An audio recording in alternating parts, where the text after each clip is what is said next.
ताज्या बातम्यांसाठी महान करेला सबस्क्राइब करा आणि बेल आयकॉनला क्लिक करा। वनतराचे पथक कोल्हापुरात दाखल। खासदार श्रीकांत शिंदे यांनी केली अनंत अंबानींशी चर्चा। नांदणी येथील लोकांच्या भावना जोडलेल्या महादेवी उर्फ माधुरी हत्तीनीला अंबानी यांच्या वनतरा संवर्धन केंद्रात हलवण्याचा सर्वोच्च न्यायालयाचा आदेश आला होता।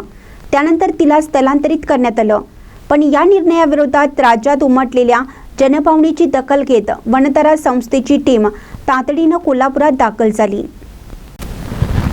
या प्रकरणात कोल्हापूरचे खासदार धनंजय महाडिक आणि धैर्यशील माने यांनी वनतारा टीम सोबत चर्चा केली। त्यानंतर त्यांनी कोल्हापूरला भेट देण्याचा निर्णय घेतला।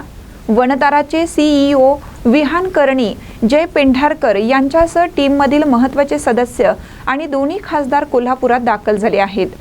खासदार धैर्यशील माने यांनी या प्रश्नाचा सातत्याने पाठपुरावा केल्याचे बोलले जात आहे। दरम्यान खासदार श्रीकांत शिंदे हे कोल्हापूर दौऱ्यावर असताना जैन समाजाच्या शिष्टमंडळाने त्यांची भेट घेऊन या प्रकरणात लोकांच्या भावना किती तीव्र आहेत हे सांगितले।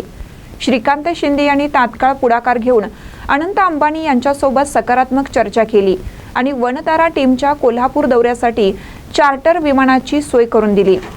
या चर्चेदरम्यान धैर्यशील माने यांनी या विषयाचे गांभीर्य अधिक प्रभावीपणे मांडले असल्याचंही त्यांनी सांगितलं जात आहे।